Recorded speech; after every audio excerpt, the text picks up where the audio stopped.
আসসালামু আলাইকুম। আজকে হচ্ছে আমাদের ডিম বেচার জন্য যাইতে হবে। অনেক দিন ধরে হচ্ছে আমরা কয়েল পাখির ডিমগুলো বিক্রি করতে পারতেছিলাম না। এর মেইন কারণ হচ্ছে যে আমরা অনেক দিন ধরে যাবত হচ্ছে বাচ্চা উৎপাদন করতেছি, এই জন্য হচ্ছে আমাদের ডিমগুলো তেমন একটা বিক্রি করা হয় না। এই জন্য হচ্ছে আমরা আজকে হচ্ছে বেশ কিছু ডিম আমাদের জমা হয়ে আছে, যেহেতু কয়েকদিন যাবত হচ্ছে আমরা মুরগির ডিম বসাইছি আমাদের ইনকিউবেটরে। এই জন্য হচ্ছে কয়েল পাখির ডিমগুলো আমাদের ইনকিউবেটরে দেওয়া হয় নাই, এই জন্য কয়েল পাখির ডিমগুলো আমাদের বিক্রি করতে হবে। তো যার আগে হচ্ছে আমাদের খামারে যাবতীয় কাজবাজগুলো কমপ্লিট করে হচ্ছে আমাদের এখান থেকে বের হতে হবে। এই জন্য আমি চিন্তা করলাম যে ফার্স্টে হচ্ছে কয়েল পাখির যে ব্রুডিং এর যে ঘরটা আছে, সেই ঘরে আমাদের যে বাচ্চাগুলো ব্রুডিং এ দেওয়া আছে, সেই বাচ্চাগুলোকে খাবার দাবারগুলো একটু ঠিকঠাক মতন দেওয়ার জন্য, যেহেতু খাবারগুলো গুঁড়া করে আমাদের দিতে হয়, এই জন্য আগে থেকে আমরা খাবারগুলো গুঁড়ো করে রাখার চেষ্টা করি। খাবার এবং পানি দেওয়ার পরে হচ্ছে আমরা উপর দিয়ে খুব সুন্দর করে আমাদের ব্রুডিংটা ঢেকে দিয়ে এরপর আমরা এখান থেকে বেরোয় পড়বো। যেহেতু প্রচন্ড শীত, এই জন্য হচ্ছে আমরা কখনোই এটা একদম খালি রাখি না, উপর দিয়ে একটু ফাঁকা রাখি যাতে করে ভিতরে কোনো গ্যাস না হয় এবং বাচ্চাগুলো খুব সুস্থ থাকে। এই জন্য এর পরবর্তীতে হচ্ছে আমাদের যেতে হবে কয়েলের ঘরে। এটা হচ্ছে আমাদের সেই কয়েলের বড় কয়েলের যে ঘরটা, সেই ঘরটা, এই ঘর থেকে হচ্ছে আমাদের ডিমগুলো আগে সংগ্রহ করতে হবে, এরপর হচ্ছে আমাদের এখান থেকে ডিমগুলো নিয়ে যেতে হবে। যেহেতু আজকে হচ্ছে সকালে আমরা বেরোবো, আর এর আগে হচ্ছে কয়েল পাখির ঘরে আসছিলাম হচ্ছে খাবার দেওয়ার জন্য আর পানি দেওয়ার জন্য।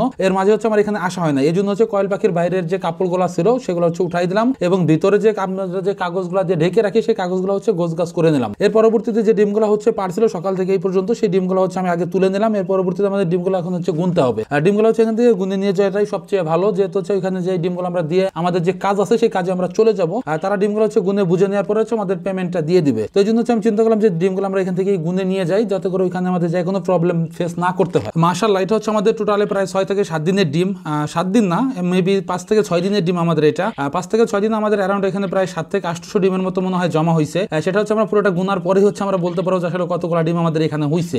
তো এর পরবর্তীতে হচ্ছে যে ডিমগুলো ছিল সেই ডিমগুলো আমি হচ্ছে এক একটা করে গুনে নিচ্ছিলাম, আর এর ভিতরে যে ভাঙা ডিমগুলো ছিল সেই ডিমগুলো হচ্ছে আমরা এখান থেকে একদমই নিব না। আমরা কখনোই হচ্ছে ভাঙা ডিম আমরা খামার থেকে বিক্রিও করি না, এবং খামার থেকে ভাঙা ডিমগুলো হচ্ছে আমরা কোনো ইনকিউবেটরের মধ্যে বসাই না। এই ডিমগুলো মূলত হচ্ছে আমাদের ফ্যামিলির খাওয়ার কাজেই চলে যায়। আর মোটামুটি হচ্ছে আমাদের প্রায় ডিম গোনা প্রায় শেষ পর্যায়ে, অনেকগুলো ডিম আমাদের এখানে গোনা হয়ে গেছে। আর এই ডিমগুলো হচ্ছে আজকে কত করে বিক্রি হবে এই ব্যাপারে আমি কোনো কিছুই জানি না, এই ব্যাপারে কোনো কিছু আমার জানাও নাই। তবে শুনছি যে ডিমের দাম নাকি আগের থেকে অনেকটাই কমে গেছে। আগে যে ডিমগুলো আমরা বিক্রি করতাম তার থেকে নাকি এখন অনেকটাই ডিমের দাম কমে গেছে। এই জন্য হচ্ছে আমরা আজকে যাইতেছি দেখার জন্য যে আসলে বাজারে ডিমের দাম কতটা কমছে। এর আগে হচ্ছে আমরা ডিম যা বিক্রি করতাম তার থেকে নাকি 200 থেকে 300 টাকা হচ্ছে ডিমের দাম এখন কমে গেছে। এই জন্য হচ্ছে আমরা আজকে যাবো, যা হচ্ছে ফার্স্ট আমরা দেখবো যে ডিমের দাম আসলে কতটা কমছে। তো আমাদের ডিমগুলো এখানে একদম শেষ। আমাদের ডিম এখানে টোটালে ডিম হয়েছে আমাদের 700 ডিম হয়েছে। আমি ক্যারেটেগরি হচ্ছে ডিম ম্যাক্সিমাম টাইম হচ্ছে নেওয়ার চেষ্টা করি, যেহেতু ক্যারেটেগরি অল্প জায়গার ভিতর অনেকগুলো ডিম নেওয়া যায়, এই জন্য হচ্ছে আমরা ক্যারেটেগরি ডিম নেওয়ার চেষ্টা করি সবসময়। আর মূলত আজকে যে ডিমগুলো হচ্ছে আমরা বাজারে নিয়ে যাচ্ছি বিক্রি করার জন্য, আসলে এই ডিমগুলো হচ্ছে টোটালি হচ্ছে 20 ডিম। আর আমার খামারে যেহেতু সবসময় 20 ডিম আমি উৎপাদন করি,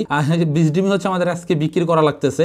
এটা আসলে কি বলবো আর কি, যাই হোক ডিমগুলো বিক্রি করতে হবে, এই জন্য হচ্ছে ডিমগুলো বিক্রি করে দিয়ে আসতেছি, কারণ আমার ইনকিউবেটর একদমই ফাঁকা নাই। এই জন্য হচ্ছে ডিমগুলো আমার বিক্রি করতেই হবে, এই জন্য ডিমগুলো আমি দিয়ে আসতেছি। টোটালি 20 ডিম এটা। আর 20 ডিমের দাম সবসময় বেশি থাকে, কিন্তু বেশি থাকলেও কিছু করণীয় নাই। আমাদের আজকে 20 ডিমগুলো হচ্ছে পাইকারি দামে বিক্রি করতে হবে, এই জন্য হচ্ছে আমরা পাইকারি দেওয়ার জন্য যাচ্ছি 20 ডিমগুলো নিয়ে। আর অনেকে হচ্ছে আমাকে কমেন্ট করেন যে ভাই 20 ডিম পাওয়া যাবে কিনা। আসলে 20 ডিম হচ্ছে অনেক দূরের জায়গায়, অনেক দূরে হচ্ছে 20 ডিমগুলো এভাবে পৌঁছানো আমাদের পক্ষে পসিবল হয় না, যেহেতু আমি প্রচুর ব্যস্ত থাকি। অনেক ব্যস্ততার কারণ হচ্ছে আপনাদের সাথে এরকম ঠিকভাবে কথা বলতেও পারি না বা সময় পাই না এইভাবে, এই জন্য আমি আন্তরিকভাবে দুঃখিত। আর যারা 20 ডিমগুলো চান তারা আপনাদের নিজস্ব এলাকা থেকে 20 ডিমগুলো কালেক্ট করার চেষ্টা করবেন, তাতে করে আপনাদের অনেকটাই সুবিধা হবে। তো আর কথা বাড়াবো না, আমাদের আজকের ভিডিও এ পর্যন্তই। আল্লাহ তাআলা যেন আমাদের খামারে এবং কৃষিতে বরকত দান করেন। ধন্যবাদ সবাইকে। আসসালামু আলাইকুম।